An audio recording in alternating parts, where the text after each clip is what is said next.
Nous sommes sur la commune de Noirétable, sur le chemin de Lyon à Thiers, le chemin qui servait à approvisionner les marchands thiernois et les couteliers thiernois en acier du Dauphiné.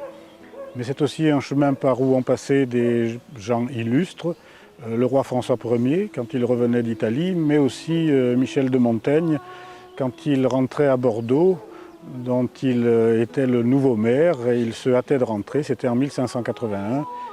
Et il ne faisait pas très beau, il le décrit dans son récit de voyage. Et nous sommes à la poste, que l'on prononce la Pau, un ancien relais où s'arrêtaient les voyageurs et où on pouvait se reposer et se restaurer. On voit encore les anciens bâtiments, le bâtiment de la poste où les gens pouvaient dormir et à côté de nous les grandes écuries où les gens pouvaient mettre leurs chevaux.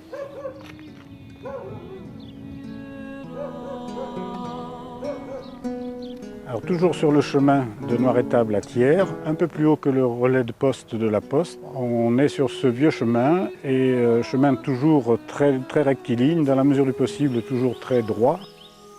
Alors à gauche du chemin, on peut voir de très vieux arbres qui sont des châtaigniers. Ce sont des arbres qui ont été plantés probablement à l'époque de Louis XIV. En tous les cas, à cette époque, on avait demandé aux gens de planter des arbres au bord des routes et souvent des châtaigniers ou des arbres fruitiers.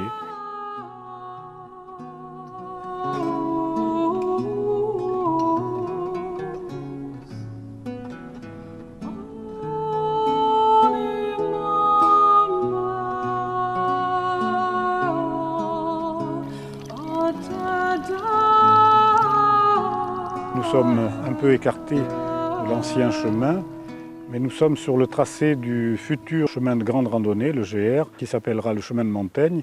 Et nous sommes au village de Vachon, sur la commune de Noirétable. C'est un village très intéressant. On y voit une belle maison de maître, mais aussi des bâtiments d'exploitation en pierre et couverts en tuiles canal et typiques du Haut-Forez.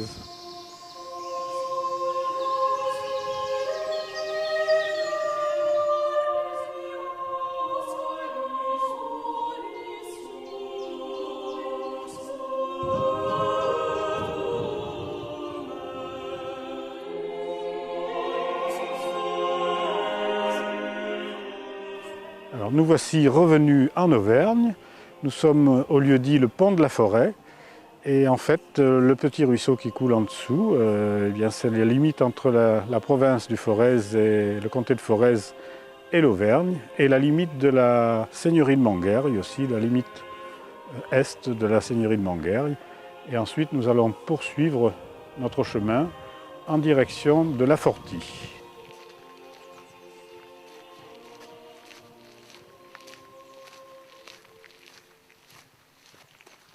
Sur ce chemin, on peut voir encore les traces de l'empierrement.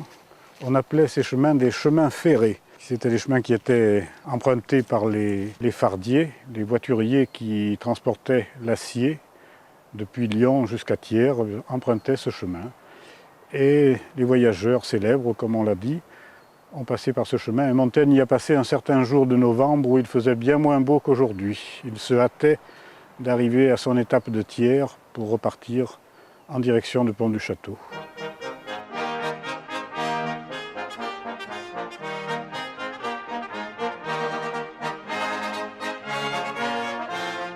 Chemin faisant, nous voilà maintenant au niveau de La Fortie. On retrouve ce chemin, toujours, là c'est plutôt un genre de chemin creux, bordé d'arbres. Et en continuant, nous allons arriver bientôt au village de la Courtade où se situait un relais autrefois.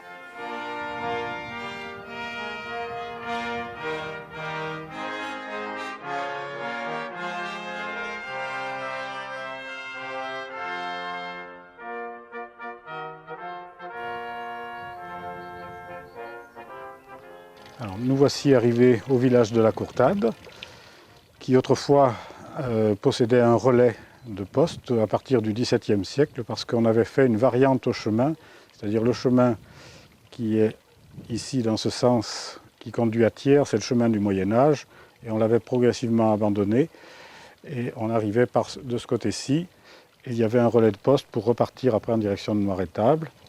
Donc le village de la Courtade est un village aussi où il y avait beaucoup de couteliers autrefois, et une communauté agricole, la communauté des Raffins.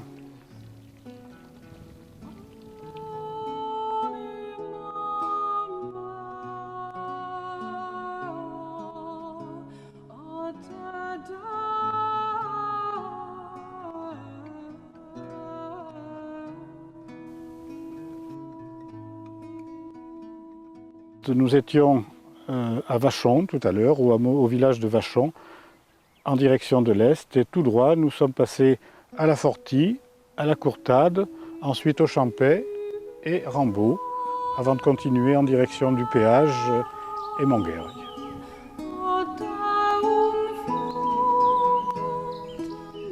Ce relais de poste est très ancien. C'était le dernier avant d'arriver à Thiers. Dans l'état actuel, les bâtiments datent des années 1640. À l'entrée se trouve un petit bâtiment qui autrefois servait de chapelle. Il semble qu'on y déposait les gens que l'on trouvait morts sur le chemin. Et ce petit bâtiment est muni de 2 bouches à feu. Ça pouvait être aussi un poste de surveillance du chemin en fait. Le relais de Rambaud était un endroit où l'on pouvait se restaurer, faire reposer ses chevaux, mais c'était aussi une étape pour les voituriers. Monsieur Tournillat, historien bien connu de la ville de Thiers, me disait que dans ce relais, les voituriers avaient des chevaux dont ils se servaient pour faire le trajet d'ici jusqu'à Thiers. Et ces chevaux connaissaient les endroits où il fallait freiner et les endroits où il fallait donner un coup de collier dans les montées. Donc c'était toujours les mêmes chevaux que l'on mettait sur ce trajet de Rambaud à Thiers et vice-versa. Et alors ici, ce relais a été tenu pendant de nombreuses décennies par la famille Ymonet-Rambaud. Ils en avaient pris le nom d'ailleurs. C'était des gens qui à l'origine étaient des maîtres chirurgiens. Alors chirurgien, ce n'est pas le sens du mot chirurgien d'aujourd'hui, c'était des gens qui faisaient des soins. Donc ces Ymonet-Rambaud ont été maîtres de poste au XVIIIe siècle et étaient une famille importante de la région thiernoise.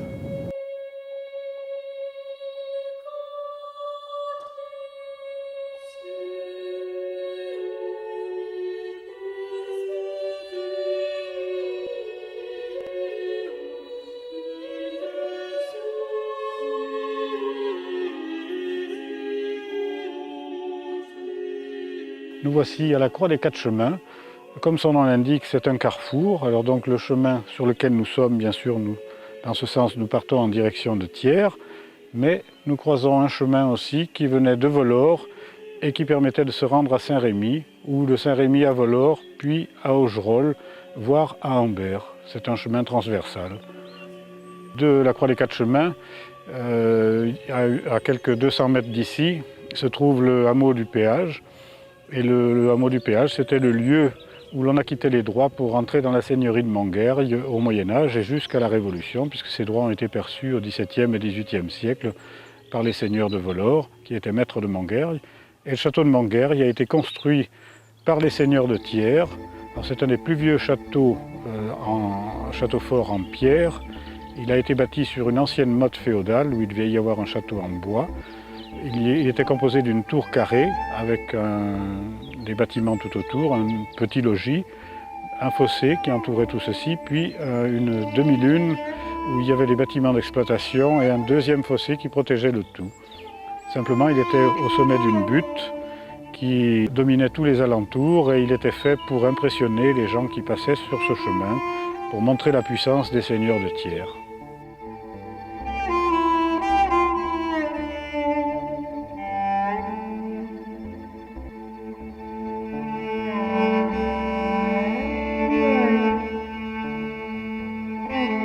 Voilà au Trévis de Chappet, autrefois 3 voies, Trévis 3 voies.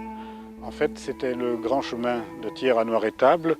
Et ici, il se divisait pour prendre la direction de Vollore. Donc, à notre gauche, le chemin de Thiers à Noiretable.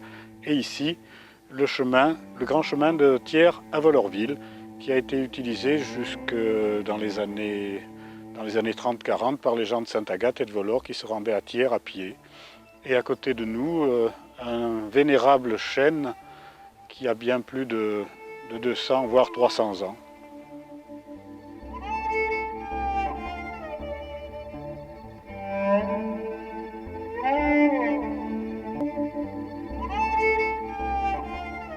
Alors petit à petit, nous nous rapprochons de la ville de Thiers. Nous allons entamer la descente sur Thiers. Nous sommes à peu près à 700 mètres d'altitude. Et quand nous arriverons au pont de Séchal, nous serons environ à 400 mètres. Donc le chemin, il s'en va en direction de Madières, le village de Madières qui est ici. Et donc nous allons partir en direction de Thiers.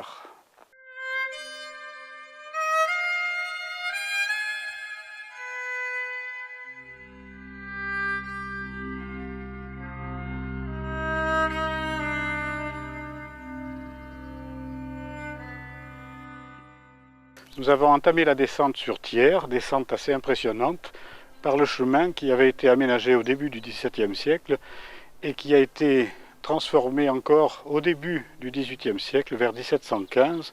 On a trouvé trace d'un devis et les travaux ont certainement été réalisés parce que ce devis préconisait d'élargir les tournants qui permettaient le croisement des chariots, des fardiers qui transportaient les marchandises.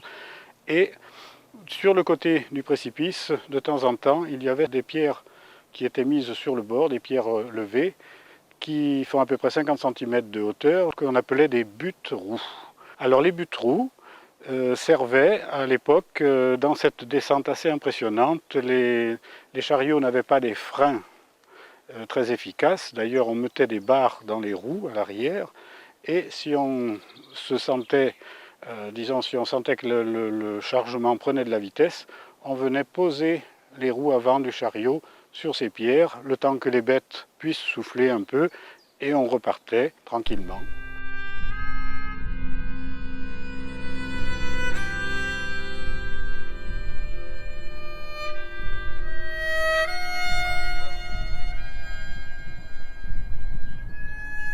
Donc nous avons descendu le chemin de la pierre qui danse, ensuite nous avons traversé le village de Dégoula, puis le faubourg de la Vidalie, et nous venons d'emprunter ce que les Thiernois appellent la Paillette, la rue des Papeteries, qui conduit au pont de Séchal et la ville moyenâgeuse en arrière-plan. Nous voici sur le pont de Séchal, qui date du XVe siècle et qui était juste en bas de la porte de Lyon. Et ce pont, au XVIIe siècle, au début du XVIIIe, était en mauvais état. On avait même dû mettre les battants de la porte à certains endroits pour boucher les trous. Derrière moi se trouve le quartier où il y avait le plus de papeteries, en fait jusqu'au Creux Salien, un petit peu plus haut. Mais les papeteries étaient de ce côté-ci, en principe. Et en bas du pont de Séchal, on avait des tanneries, puisque les papetiers avaient besoin d'eau très propre. Donc les tanneries étaient un peu en aval du pont de Séchal.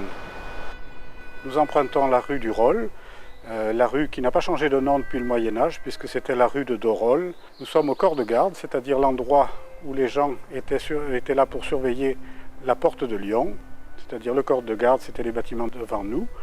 Et on a l'aboutissement de la muraille de la grande enceinte ici, la rue des Murailles actuelle, c'est l'aboutissement de la grande enceinte. Mais maintenant, nous allons reprendre la rue du Rolle pour aller jusqu'à la porte Chanier.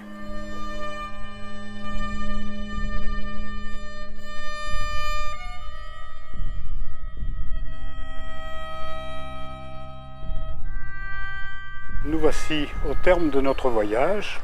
Nous sommes à la porte Chanier. C'est ici, dans ce quartier, que se trouvait l'auberge du Chapeau Rouge, où Montaigne vraisemblablement s'arrêta en 1581. On peut voir la tour de Maître Raymond, ici, la tour du Guet, juste en haut, la tour Pignat, le bâtiment rouge, et tout de suite à notre gauche, c'est la rue des Grolières qui permettait de repartir en direction de Clermont. Lors de son passage à Thiers, Montaigne a écrit peu de choses sur la ville. Thiers, petite ville sur la rivière d'Allier, fort marchande, bien bastie et peuplée. Ils font principalement trafic de papier et sont renommés d'ouvrages de couteaux et cartes à jouer. Elle est également distante de Lyon, de Saint-Flour, de Moulins et du Puy. Cette ville est des terres de la maison appartenant à M. de Montpensier. J'y fus voir les cartes chez Palmier. Il y a autant d'ouvriers et de façon à cela qu'à une autre besogne. Les cartes ne se vendent qu'un sol les communes, et les fines 2 Carolus.